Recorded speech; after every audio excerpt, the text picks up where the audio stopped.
This is the Morning Drive Podcast from Double T 97.3, getting you ready for today's sports day. 3 of the first 4 games have been at home, so at some point in time you're going to have to venture outside the 806, so that'll start this week. While having a little fun along the way. Always good if you can blame it on somebody else, right? Yeah, sure. Especially some media guy. Sure. Right, some media guy. Catch the show live weekday mornings from 6 to 9 on Lubbock Sports Station, Double T 97.3.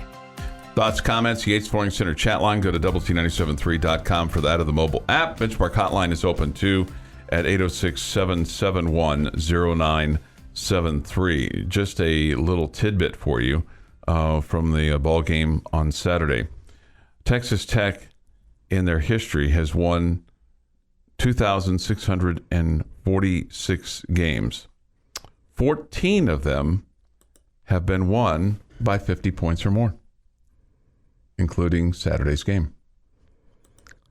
Yeah, it's the this is the cherry on top of the non-conference schedule that the Red Raiders have decided to put together. Cherry on top of the just unexciting matchups. Mm-hmm. Well, it could. This one takes the cake, so to speak, right? Takes this. You sound a little just a skosh bitter about it. No, I'm not bitter. Okay. Oh, well. I mean, there's nothing to hang a banner for so far. Yeah, I'm just not going to get real excited about a 52-point win against a 1-10 team. No, I'm not. I'm not going to act like everything's good now over there at men's basketball. Oh no. I mean, you played pretty poorly against some pretty poor teams. Yeah. Yeah. You're. And then there's the off the court stuff. Your next debacle will be Wednesday afternoon. That doesn't have to be a debacle. Against Houston Christian, okay, the Huskies. And then you take on South Carolina State on the Tuesday after Christmas. Maybe this was the thing that got everybody back together, and Humpty Dumpty. We'll see a better team the rest of the way. Well, you had some guys that had some quality minutes. Elijah Fisher got in the ball game. He scored 8 points. If you'd have made the trip, you'd have got quality minutes, Chuck. You think? I do. I think I probably could have. Contributed to the cause. There's nothing really to break down here other than exactly. You beat a team you should have beaten. Okay. He took care of the JV squad. You took care of business and you won in front of. I think they'd have been better off with Dion playing for him, or maybe Dion's daughter. Yeah, and I don't know if she's leaving at semester. I don't know that she's good enough to transfer to Colorado. Maybe academically she is, but like the one game that she's played and like the 1 point that she had scored prior to him was like here in Lubbock. It was here. It was like here. It was here. Okay. It was here in Lubbock. Okay, that was her one. One appearance to date was here in. Here in Lubbock. I sound like your my teenage daughters. Your teenage daughters. So did she score it in like post? Is that like Lubbock, or is that no? It's over there. Shallow water. It's over there at the arena. It was here. A little so was it like morning. here? It's just funny when you pull out your teenager. Well, your inner teenager. I feel like that I'll take that as a compliment. There you go. That young at heart. I still got a little inner teenager in me. That's good. Young at heart. Yeah. Right. So anyway, so that's that. What did you make of the Cowboys mess? Man, you're up.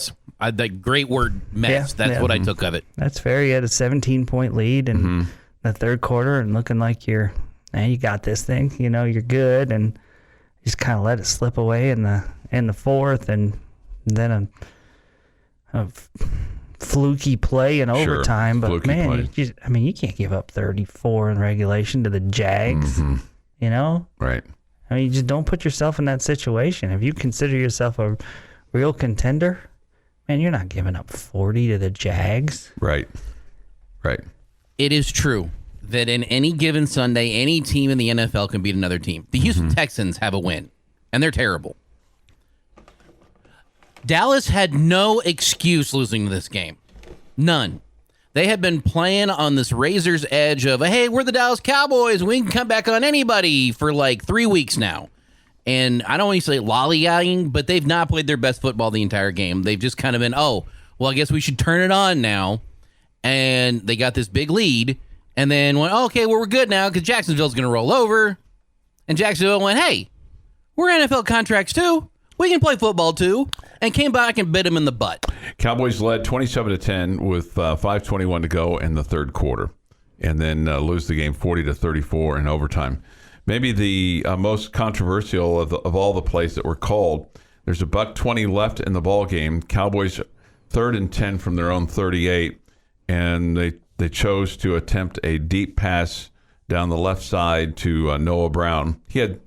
There was single coverage on him, but it was a low percentage pass and it goes incomplete. And so as a result of that, Jacksonville does not have to use their final timeout before the Cowboys would punt it away.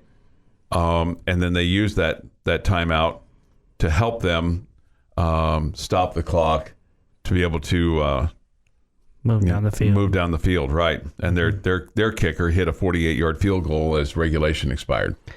Yeah, I hate the decision to pass there. Obviously, like you said, it's low percentage. They're expecting the run there. And so you feel like if you're going to run there, they're going to be heavy in the box and you're not going to have much of a chance to pick up the first down. So you're punting the ball away either way, right? And so it's just you're absolutely right. It's a situation there of, boy, if you connect on that, high reward, right? High reward. You win the ball game. Game's over. Right. If you run the ball, you're punting it to them. You're not getting the first down, right? It's 3rd and 10. Sure. So that's a tough one. I think I'm okay with a pass, but I'd rather a higher percentage pass, right?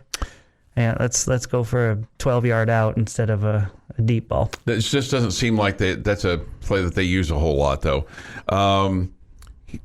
Mike McCarthy told the reporters after the game that he made that call because he was trying to win the game. Well, I would hope that every call that he makes, he's trying to win the game. But I get it. I understand. Just he does have a kind of a higher risk kind of MO about him, and sometimes it works, and sometimes it doesn't. So it puts him dead when you lead by 17 points with 5:21 to go in the third quarter, and you cough it up. Yeah, this team continues to confuse me. Okay. I'm just, and watching. I watched a little bit of the Sunday night game last night, and the commercial breaks of Sound of Music. Yeah, watched Sound of Music last night. It was exciting. Okay, I didn't even know it was on. I'm glad I didn't know it was on because that probably would have been on. Yeah.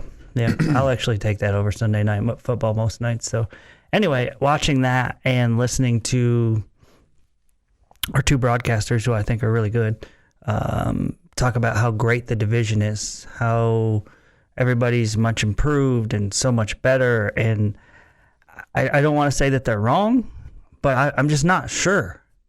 We talked about it last week, the schedule that these NFC East teams have this year. And I don't know if it's everybody's beating up on everybody, aka Giants, Cowboys, Commanders, or Eagles. No, the Eagles aren't beating up. Nobody's beating up on the Eagles. no, they're 13-1. Yeah, nobody's beating up on them, so that's why fair. I didn't put them in that category. I gotcha. Okay, or is the division just pretty okay? Are there 4 okay teams and no bad teams there? I just don't know how good the division is. I'm not sold. I'm not saying it's bad. I'm just not. Last night they're like, oh, this division has turned to one of the best in the NFL. No, it's turned to one of the closest. Mm-hmm. But are they really good teams? I don't know. Because the schedules are pretty weak. Very balanced division minus the Eagles. And I don't know how good the Eagles are. Yeah. I think the Eagles are pretty good. Well, you kind of look at the game last night. Washington had a chance, but they blew it. They had a big penalty that cost them right at the end. So You're listening to the Morning Drive podcast from Lubbock Sports Station, Double T 97.3, recapping the night that was in the world of sports. A little bit later on tonight, we'll have the Astros and the Diamondbacks. That'll be at 8. And then the Rangers playing at Seattle tonight. And also bringing some humor to your day. Was it pretty big? Yeah, I mean, Was it impressive? Yeah. Was it fascinating? I thought it was fascinating. It kind of smelled, but I mean. Hear the show live weekday mornings at 6 on Double T 97.3 or on the Double T 97.3 mobile app. Lots of probably still some office parties or get-togethers or things like that. We had ours last week in which we had a white elephant gift exchange, and I think presumably everybody walked out of there reasonably happy. There was no true zingers. Even the zinger that David Thetford brought, the potty golf deal, where you're sitting on the throne, but you can still play golf while you're sitting there. He apparently had stuffed a bunch of coupons in there for, different businesses around town. So he made. I think you're confusing two gifts. No. Thetford brought two gifts. No. Inside that gift, inside his hat had all the coupons. The potty putter was a different one. That was Thetford. That's the one that Thetford brought. Rick Gilbert won that, and eventually won that. And inside that, David told him later there was a bunch of coupons in there. So they both put coupons in their stuff. Yeah. Okay. Yes.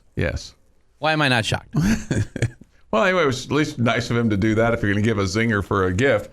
Anyway, my point to all this was going to be a Kentucky woman went to her office party.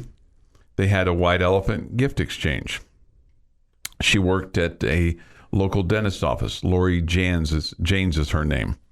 Apparently, during the game, one of her colleagues stole her $25 TJ Maxx gift card. Oh, man. Prompting her to take $25 worth of scratch-off tickets from another coworker. I think we know where this is heading. Once it got to me, it was done and mine to keep. So that's when everyone was telling me to scratch them off. How much, Jeff? Oh, Jeff left. No. How much I'm going to guess $2,000. No. She scratched off a $50 deal, and then she scratched them all off, and then she realized that she had won all 15 spots on the ticket, and that $25 gift exchange won her $175,000. Sweet. Nice. She said she plans to use the money to help pay her daughter's student loans and the family's car payment. Sounds like awesome. She walked out at the net at the end of the day was $124,250. So good for her. Good for her. And I'll bet you that person that had it at the end, the second to last person was just probably sick, right? I would guess so. Yeah. I mean, I would be sick. Yeah. I would be sick. So anyway, just crazy. Another guy who and maybe this is not another guy, but a guy who gambled and lost is the guy that caught Aaron Judge's 60-second home run ball. Remember we talked about this the other day that I ran into this auction and wondered how much it would be. So the guy from Texas, Corey Yeomans, he was initially offered $3 million. He declined that. Another guy, the president of Memory Lane Auctions, J.P. Cohen, offered $2 million for it and then was declined. And he ended up selling it at the auction house for $1.5 million. You probably had to pay plenty of fees at the auction house too. Yeah. So I don't know what the net was for him. Sometimes those fees are upped as part of that, that bid, so that the net comes back to 1.5. But still, you're exactly right. I mean, he, for one thing, he shortchanged himself about $500,000 by not taking the guy's offer for $2 million, and then you could say $1.5 million for the guy that said, "I'll give you $3 million." Now, how legitimate a claim that was, a bid or offer that was, don't know. But man, that's on him. Maybe for trying to be a little greedy by going to the auction house. I would also question the timing too, this time of year. Well, kind of a situation where it's kind of blown over and it's I don't want to say it's not a big deal anymore, but kind of lost its magic. Yeah, sort of. Yeah, you kind of have to hit those things when you can, because it's one of those deals where you gotta, while the griddle's hot, you gotta put the eggs on, so to speak. Go ahead and get your money. That's the lesson to learn there. So if you ever catch one of those baseballs like that and somebody offers you a ton of money, that would be the time to do it. Robert says this with regard to the Cowboys game. The game was really lost before halftime when the Cowboys failed to go down and make it 28-7. If Dallas does that, they would have squashed the Jags' morale at that point. I don't disagree with Robert there. But again, you're up 17 in the third quarter. It's not like you, after that, the game completely turned around. Mm-hmm. You still were in control late in the game. There's probably a good number of plays just like the one Robert described, or situations like Robert described, where you could have said if that went differently, the Cowboys win that game. Mm-hmm. Yeah. Look at the Chiefs in Houston. What Houston's done the last 2 weeks. They took the Cowboys to the brink, and then they took the Chiefs to overtime yesterday.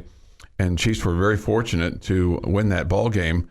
They missed a field goal at the end of regulation. It was a 52, I think is what it was, 47-52 in that range. And Harrison Butker he's had some challenges this year. He'd missed an extra point earlier in the game, but the Chiefs atoned for that by getting a 2-point conversion. But they knocked the ball out. They were able to recover a fumble. They're right away in Houston's possession of overtime, and then the next play and run it in for a touchdown. So they were fortunate to escape Houston. And man, I'll tell you, that Texan team yesterday, the pressure they were putting on Mahomes, that's concerning in terms of the Chiefs' ability to protect him. Mahomes really got hit hard a few times, and then just the defense as leaky as it was. So, there's teams at the top that are having problems putting teams away. And in the Texans' case, they played a bunch of younger players, some of whom were fresh and maybe just hungry to win or hungry to play. Yeah, you better hope you can avoid the Texans in the playoffs if you're in the AFC. Well, I guess my point is that they're beating up on the big boys. Yeah, but you know what I'm saying, though. It's like, everybody's got some challenges. No, there's no maybe perfect team. Well, I think we kind of chuckled at the Cowboys' performance last Sunday when they were neck and neck with the Texans, and well, at least from this side of the room, I'm going to chuckle at the Chiefs' performance because that wasn't a good one. No, heck no. By chuckle, I mean feel like that wasn't very good. No, not at all. Yeah, no. I'm probably not falling into the boat of giving the Texans credit. Well, I guess my only point in giving them credit was that they played with effort. They seemed to play with more effort than the Chiefs did at times. That's a Chiefs problem. It is a Chiefs problem, but when you kind of put yourself in that spot, the Chiefs had 502 yards of offense to the Texans 219, and they had to go to overtime. Yeah, it sounds like their offense played well. The defense did not. The defense didn't at times, right? Although, how many yards of offense did they give up? What did you just say? Chiefs had 502 to the Texans 219. 219. The defense did play well there. Just didn't make some key plays, I guess. Yes, at times, right? Your morning dose of coffee and sports. This is the Morning Drive Podcast from Double T 97.3. Catch the show live weekdays from 6 to 9 on Double T 97.3 FM or on the Double T 97.3 mobile app. I wish that I had been watching just so that I could say that I was watching. But I would tell you that even if that game was on, I probably wouldn't have been watching unless it was the only one on. And that's the Vegas Raiders and the New England Patriots game. That was crazy. Crazy ending. When there's just a few seconds left to go in the ball game, Ramondre Stevenson for the Patriots. Oh, one of our favorite Oklahoma Sooners. He runs up the middle, and basically they're running out the clock. They're going to see if there's anything there because there's 3 seconds left in the game. So it's like, okay, so if he runs up the middle and something happens, penalty or whatever, or just breaks one. But he does break one. He breaks one for 23 yards, and then he decides to pitch the ball to Jacoby Myers. As you start seeing that, what inevitably always ends in a, tackle, and then they go to overtime, and you throw the ball around a lot, and nothing really happens. Although in this case, Jacoby Myers then decides to throw a pass back across the field. I guess he's throwing it to Mac Jones.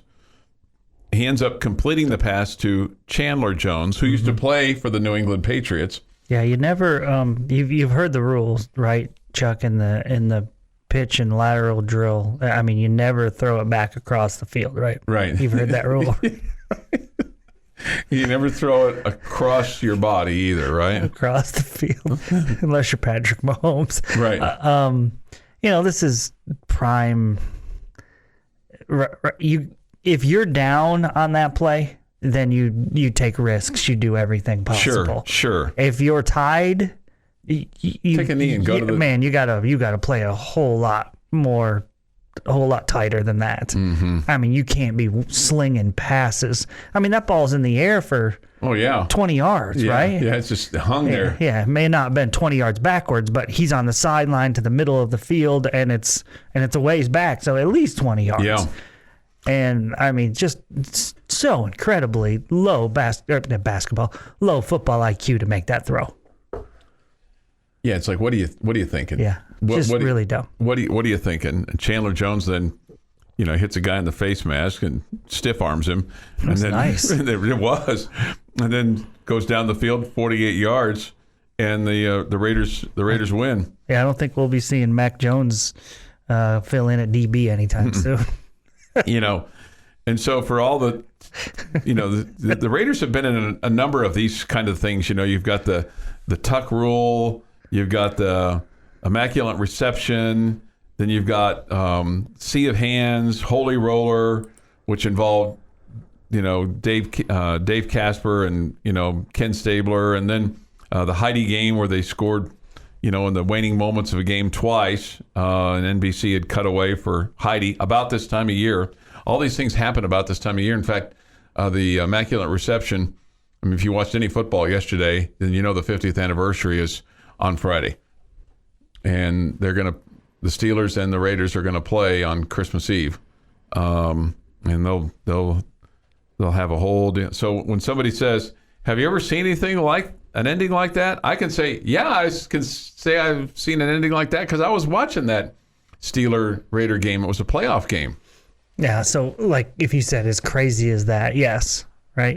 You've seen stuff like that, but I've never seen a guy make unfortunately I have. I was gonna say I've never seen a guy make a dumber pitch late in the game, but there was the Tech Kansas game a couple years ago. Yeah, that resulted in a fumble and a field goal and losing a game that you should not have lost. But yeah, you're right. Mm-hmm. Somebody on the 8th Flooring Center chat line, they played this earlier this morning. The Pats radio call said, "This is the dumbest team I have ever seen."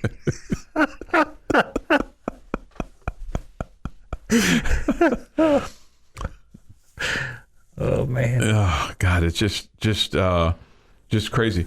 How about this? How about this for just a couple of little conversation starters for your coffee pot discussion this morning, or any kind of Christmas parties you still have to go to? It was according to ESPN, the second go-ahead defensive touchdown on the final play of regulation in NFL history. The other one came in 1960 by the Patriots in Week 2 against the New York Titans, who would later change their name to the New York Jets. For the Raiders, they became the first team to score 2 touchdowns in the final 40 seconds of regulation, with the second score giving them the lead since Week 2 of the 2015 season when the Broncos beat the Chiefs. With regard to the Heidi game, which was in 1968, the Raiders scored 2 touchdowns in the final minute to beat the New York Jets. And NBC had cut away from that game because they thought the game was over so that they could show the movie Heidi. And the NBC switchboard lit up like Christmas. It was about this time of year when the Heidi game took place in 1968. You know, we always talk about the Heidi game. You ever watched it? Heidi. Not the game, the Heidi. Maybe. I think I've seen the opening like 30 seconds Yeah. because I've watched the replay of the cutaway of what that looked like. Right. But never actually watched Heidi. Yeah. Are the hills alive there too? The hills. the There sound are of hills music? there. There are hills there. Are the hills alive with the sound of music there? Did they get out of Switzerland okay? Or out of Germany into Switzerland okay? I didn't finish last night. He didn't. Went to bed. He went to bed. That's a long movie. Like, can you imagine? Like, it is, especially with the I don't think they're in commercials. Switzerland. In Austria. Austria. Okay, Yeah. Austria, Switzerland. It's kind of same difference. The mountains, snow. Got a bunch of hills there. I guess my point. Green Bay, cold, December. Right. I guess my point is, like, if it had been breaking in for It's a Wonderful Life, now we would look at that and go, it's stupid, but at least they broke in for an all-time classic. I don't know anybody who's seen Heidi. Well, I think Heidi at that point in time was a classic. It was a hit. It might have been a hit, Yeah. but it's not. Well, if you did it for A Wonderful Life, I'd be like, we've seen this every year. Right. Yeah, why do we have to watch it again? Yeah. Kind of like Christmas Story.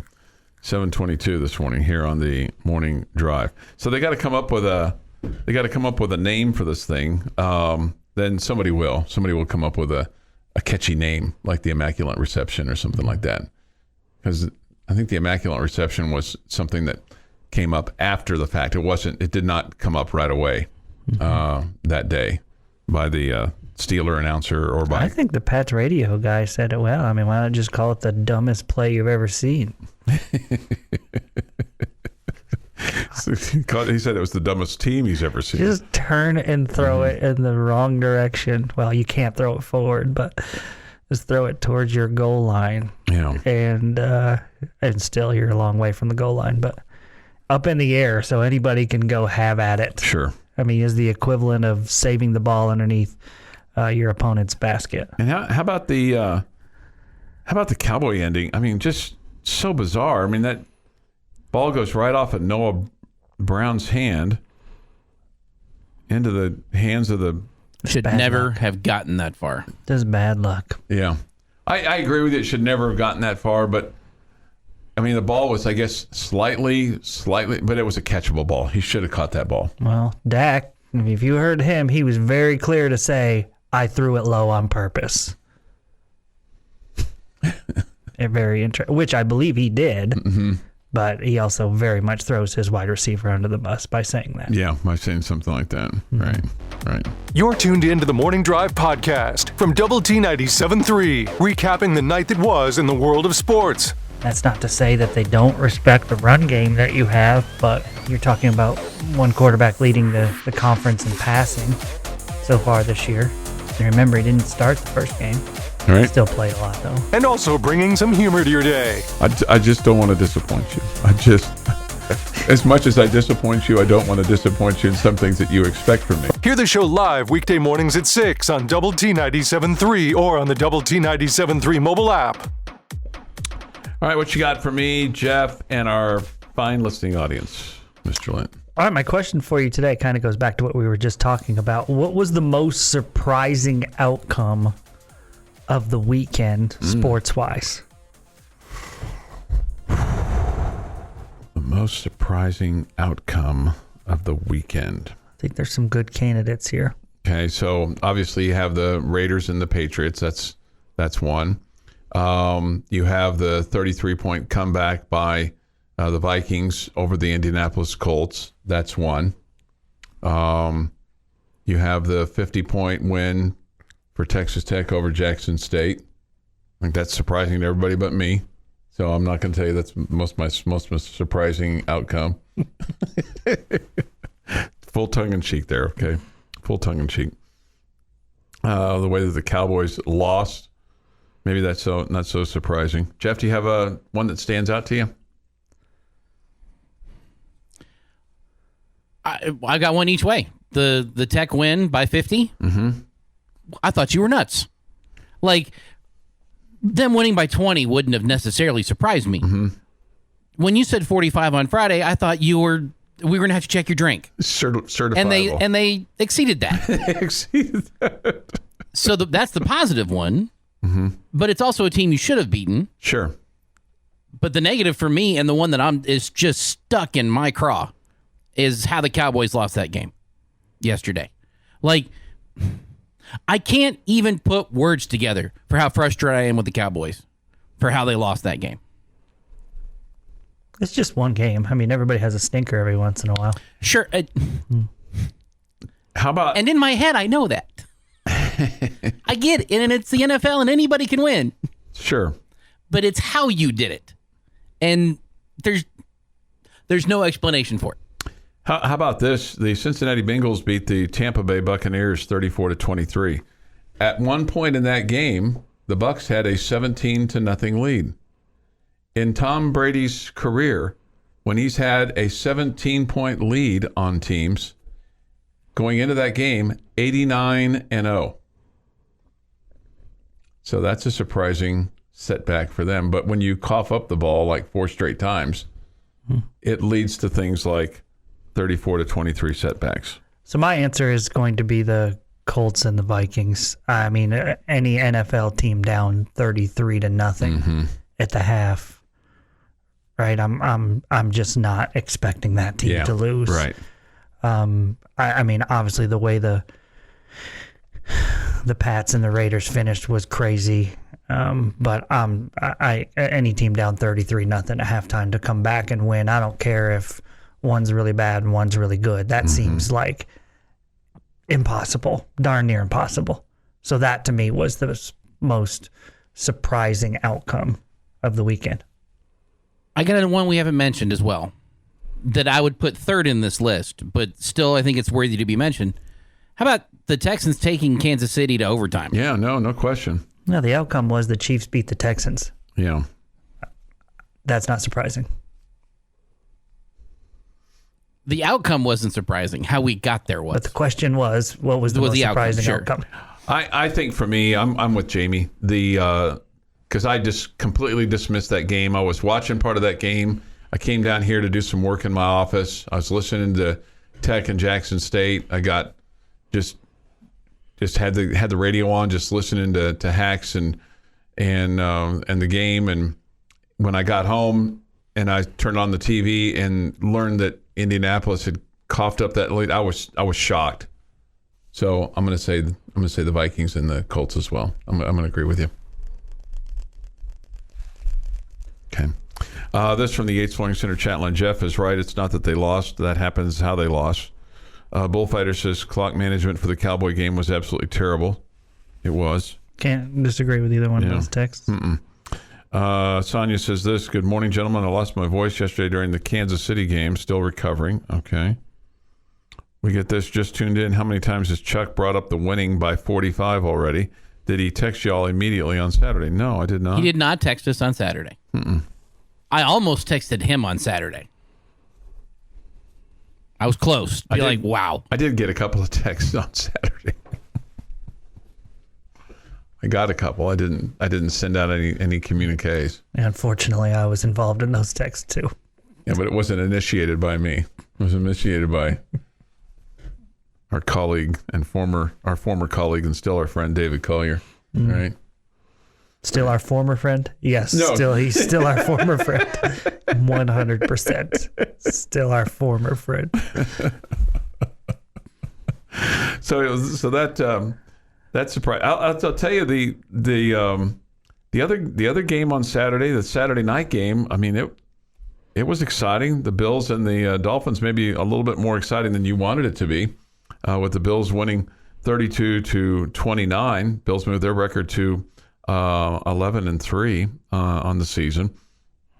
That kind of went down to the nitty gritty. I mean, the Dolphins took a lead of 29-21, and then in the fourth quarter, and then the Bills come back and get a couple of touchdowns and we'll get a touchdown and then get the field goal by Tyler Bass with no time remaining to get the win. Yeah, it was a good game. Two good teams. Miami had an 8-point lead the fourth quarter. They Buffalo played well in the first half and then shot themselves in the foot over and over again in the third and did nothing there and found themselves down by 8, but made some plays late and got a W. Josh Allen's just an absolute beast. 10 carries, 77 yards, and I mean. And so a couple of those were like right up the middle where he is like taking a pounding and just gets right up off the deck. Yeah, he's a big guy. I know. Big physical guy. I know he is, but I mean, still though, I mean, to execute like he did, and he was 25 of 40, 304 yards, had 4 touchdowns. So a really big day for him. And they spread the ball out all amongst the receivers there. So by your logic, JL, the outcome that the Vikings beat the Colts is not surprising. It's how they got there. No, he makes a great point because I said to Jeff about the Texans and the Chiefs, I expected the Chiefs to win that game. Mm-hmm. Well, I would have expected the Vikings to beat the Colts too. Sure. So that texter has a really good point there. I do not have any kind of an argument against it. I guess seeing any team down 33-0 at halftime, you think they're going to lose the game. But he's right. I would have picked the Vikings to win that game over the Colts. Well, credit the Vikings for, figuring out a way to win and not mailing it in. Yeah, it's hard to give them all the credit, though. You got to put so much blame on the Colts, too, though. I understand. Getting your sports day started the right way. This is the Morning Drive Podcast from Double T 97.3, breaking down the biggest games. If Texas Tech does not win the Big 12 football conference, who are you rooting for to win the conference if Tech does not win it this year? Well, busting some chops along the way. I hold back on sending you stuff. I mean, I'm very, very, very judicious. We spend 3 hours a day, 5 days a week together. Why would we need to communicate during the weekends? Right, Save it for the show. We do. We save it for the show. Tune into the Morning Drive live weekdays from 6 to 9 on Lubbock Sports Station, Double T 97.3. Thank you for being with us with Jamie Lent and Jeff McGuire. I'm Chuck Heinz. Take your thoughts and comments today on the Yates Flooring Center chat line. Go to doublet973.com for that, or the mobile app. Benchmark Hotline is open as well as we come to you this morning from the First United Bank studio. I'm knocking on wood when I say this, and I think you guys will immediately go, don't say that, but it sure has seemed to be somewhat quiet, and maybe given everything that took place last week, it would have been hard to make any noise beyond what your basketball program was going through and what Texas was going through and other things that transpired last week. But it sure seems like the Texas Tech football program's been awful quiet over the last week or so. Nothing to see here. Just seems like it's been quiet. So hopefully that will remain the same. I mean, you'll have National Signing Day on Wednesday, at least the early signing period. When do you think they get rid of the second one? And do you think that's coming? The first Wednesday in February? No. I don't think would continue to be diminished. Yeah, I mean, it's all good. I mean, if guys haven't decided by then, then yeah, I think that they'll continue to have that second one. I don't think it'll go away. I like that this early December signing period is out there for kids that want to have made their decision for months. Some of them will go ahead and enroll early and get a start on their, college football career. I used to be really bothered by that. I'm less bothered by that today than maybe I was 5 years ago. It seems like that's kind of the way it is right now for your top recruits, and for some of these kids to get a jump start on college, get the good jump start on the college experience of getting ready to from a schoolwork, from a living away from home, from a getting extra strength, going through spring practice. It seems like there's way more advantage than, yet on the other hand, if you're playing baseball or you're playing basketball for your high school team, you're giving up, a semester of your high school experience. But maybe for some of these guys, it's like, hey, I'm ready to move on. I'm ready for the next step. I'm ready to go ahead and go to college and take advantage of everything that's there for me.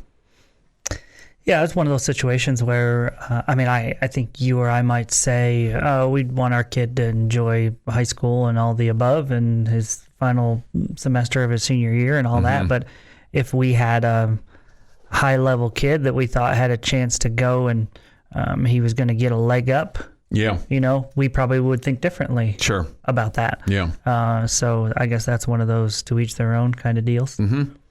Yeah. No, I would agree with you on that. Mm-hmm. I get your point. Like, oh, hey, have some fun, be with your class and all that. But if a kid's like, hey, man, I want to go through spring drills or whatever, and that's gonna, even if I do redshirt the next year, I can get on with my college career and man, why not?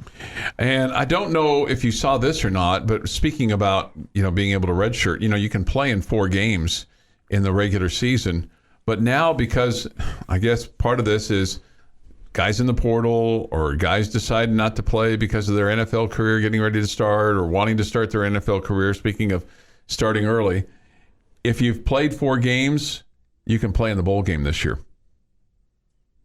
So in other words, if you played 4 games during the regular year and didn't play a 5th game because you didn't want to burn a year of eligibility, okay? The bowl game doesn't count? The bowl game now does not count. That's correct. That's the latest ruling from the NCAA. Let's just give everybody unlimited eligibility. Let's just go there. Because then we won't have to deal with this ever again. Well, just know, you're always eligible. That's part of what this, again, the part of the function of this is the way that these rosters have now kind of come down because of defections. Mm-hmm. So because everybody's entering the portal, or because guys aren't going to play in their bowl game, they're going to get ready for the next level, and so you need bodies. And that's the reasoning. It's not really about oh, we need to we're going to let that kid play and he's not going to use eligibility. It's about, hey, some teams need these guys to be able to play. Right. Then maybe they shouldn't have bowl game. Played 3 games earlier in the season. Yeah, the article that I read from Athlon Sports says that college football rosters have become strapped during bowl season because of players entering portals. It's not about injuries or because of a grueling season. Some opt to set out the bowl games if they're entering the NFL draft. So I think that you should be able to play in the NCAA basketball postseason and that not count. Because it's just the postseason, like a football game, right? Like a bowl game, just the postseason. Well, basketball doesn't have that situation where you have... Yeah, you can play 6 games and still be... Yeah. But I think there is some sense to that, right? I think if a guy plays 2 or 3 games and gets hurt or they decide not to play him the rest of the way, I think you can still get that as a red shirt. The waiver? Yeah. Yeah, I think you can. Sure. I think. I might be wrong on that. I don't know if it's a number of minutes or a number of games or what the deal is. It just seems like there's less of a reason for a waiver in college basketball than there is in college football because... Let's face it, the guys that are the top of the roster rarely stay with your team 4 years or rarely stay in college 4 years. That's what it seems like. So it seems a bit... This is fun. This is just so much fun.